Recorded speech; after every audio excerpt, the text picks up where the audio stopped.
Assalamualaikum warahmatullahi wabarakatuh. Perkenalkan, nama saya Nadia Aulia Zaid dari Prodi PGMI semester 4 pagi.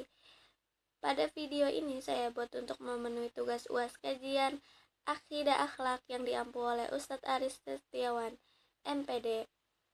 Pada kesempatan kali ini saya akan mempresentasikan tentang analisis Islam akhlak tercela yang terjadi di masyarakat. Perkenalkan, nama saya Nadia Aulia Said. Pada kesempatan kali ini saya akan mempresentasikan materi tentang analisis Islam terhadap akhlak tercela dalam kehidupan masyarakat. Dalam presentasi ini saya akan membahas 4 bentuk akhlak tercela yang masih sering kita temui dalam kehidupan sehari-hari, yaitu ananiyah atau egois, putus asa, godab atau marah berlebihan, dan tamak. Selain itu, saya juga akan menjelaskan bagaimana fenomena tersebut terjadi di masyarakat, apa pandangan Islam terhadapnya, dalil Al-Quran yang berkaitan, serta solusi yang kita terapkan. Baik, kita masuk ke pembahasan yang pertama, yaitu anania atau egois. Anania berasal dari kata ana yang berarti aku. Secara sederhana, anania adalah sifat yang selalu mementingkan diri sendiri tanpa memikirkan kepentingan orang lain. Orang yang memiliki sifat ini biasanya ingin menang sendiri dan kurang memiliki rasa empati. Kalau kita perhatikan, sifat seperti ini masih sering terjadi di masyarakat. Misalnya, ada orang yang tidak mau membantu tetangga yang sedang kesusahan karena merasa itu bukan urusannya. Ada juga yang lebih mementingkan keuntungan pribadi daripada kepentingan bersama. Bahkan dalam kegiatan sosial seperti kerja bakti, masih ada yang nggak ikut serta, padahal Islam mengajarkan kita untuk saling membantu. Padahal Islam mengajarkan kita untuk saling membantu. Allah Subhanahu wa taala berfirman, Quran surat Al-Maidah ayat 2. Bismillahirrahmanirrahim. Wa ta'awanu 'alal birri wat taqwa wa la ta'awanu 'alal itsmi wal udwan wattaqullah innallaha syadidul iqab. Artinya, dan tolong menolonglah kamu dalam mengerjakan kebajikan dan takwa, dan jangan tolong menolong dalam berbuat dosa dan permusuhan. Bertakwalah kepada Allah, sungguh Allah sangat berat siksanya. Dari ayat ini kita belajar bahwa Islam sangat menjunjung tinggi nilai gotong royong dan kepedulian sosial. Jadi, sifat egois sebenarnya bertentangan dengan ajaran Islam karena dapat merusak persaudaraan dan mengurangi rasa kebersamaan dalam masyarakat. Karena itu, kita perlu membiasakan diri untuk peduli terhadap sesama, membantu orang yang membutuhkan, aktif dalam kegiatan sosial, dan mempererat ukhuwah Islamiyah. Selanjutnya adalah putus asa. Putus asa adalah keadaan ketika seseorang kehilangan harapan dan semangat sehingga tidak mau lagi berusaha untuk mencapai apa yang diinginkannya. Fenomena ini juga sering di masyarakat. Misalnya, seseorang gagal dalam usaha lalu memilih menyerah dan tidak mencoba lagi. Ada juga yang putus asa sekolah karena merasa tidak mampu atau kehilangan semangat mencari pekerjaan setelah berkali-kali ditolak. Sebagai manusia, merasa sedih atau kecewa itu wajar, namun Islam mengajarkan agar kita tidak larut dalam keputusan. Dalil Al-Quran, Quran surat Yusuf ayat 87. Bismillahirrahmanirrahim.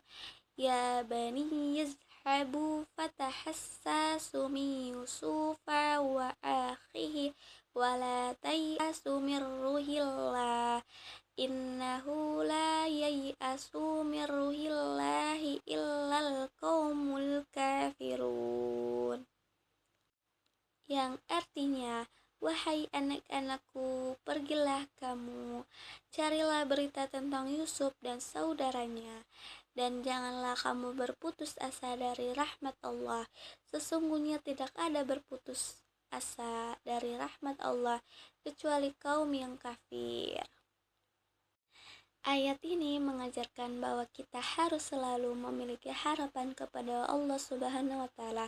Setiap kesulitan pasti ada jalan keluarnya.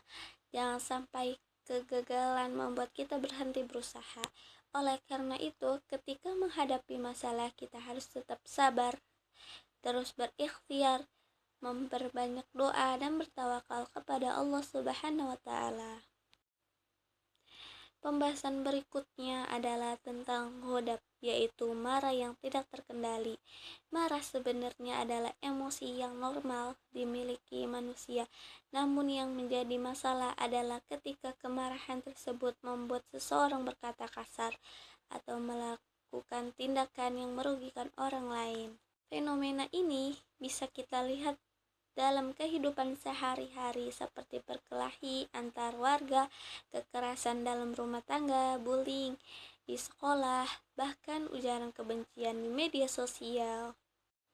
Dalil Al-Quran, Quran Surat Al-Imran ayat 134, Allah berfirman, Bismillahirrahmanirrahim, Alladzina yunfiquna fis sarra'i wat dara'i wal kaziminal ghaiza wal afinina anin nas wallahu yuhibbul muhsinin, yang artinya yaitu orang-orang yang berinfak baik di waktu lapang maupun sempit, orang-orang yang menahan amarahnya dan memaafkan kesalahan orang lain. Allah mencintai orang-orang yang berbuat kebaikan. Pembahasan terakhir adalah tentang tamak.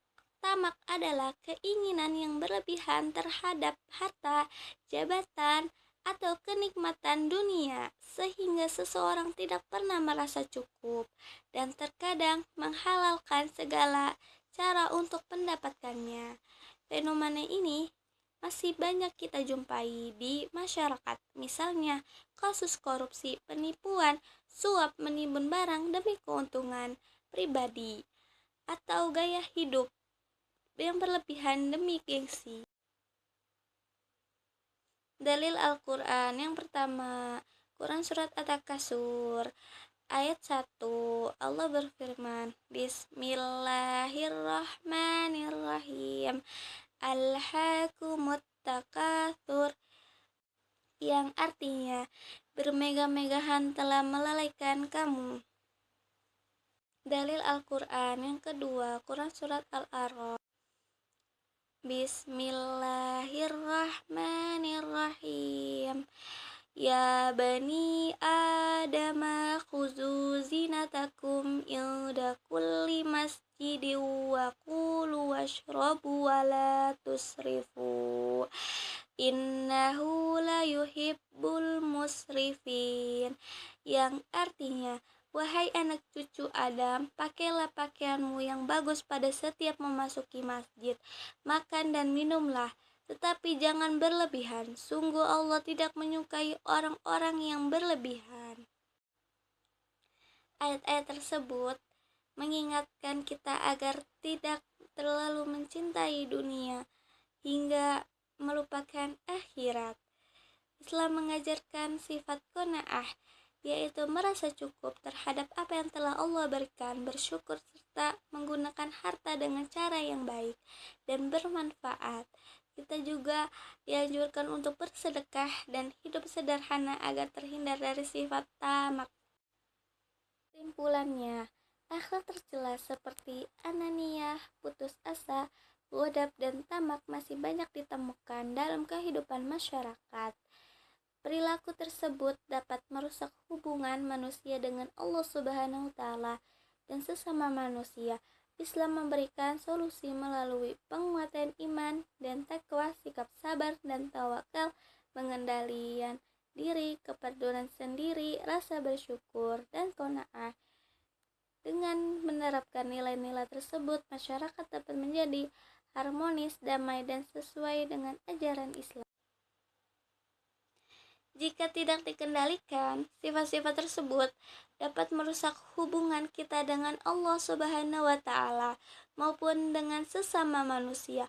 Oleh karena itu, Islam memberikan pedoman agar kita senantiasa memperbaiki akhlak melalui penguatan iman dan takwa, membiasakan sikap peduli, bersabar dalam menghadapi ujian, mampu mengendalikan emosi, serta selalu bersyukur atas nikmat yang Allah berikan. Semoga melalui materi ini kita tidak hanya memahami teori tentang akhlak tercela, tetapi juga mampu menerapkan nilai-nilai Islam dalam kehidupan sehari-hari, sehingga dapat menjadi pribadi yang lebih baik dan bermanfaat bagi orang lain. Sekian presentasi dari saya. Wassalamualaikum warahmatullahi wabarakatuh.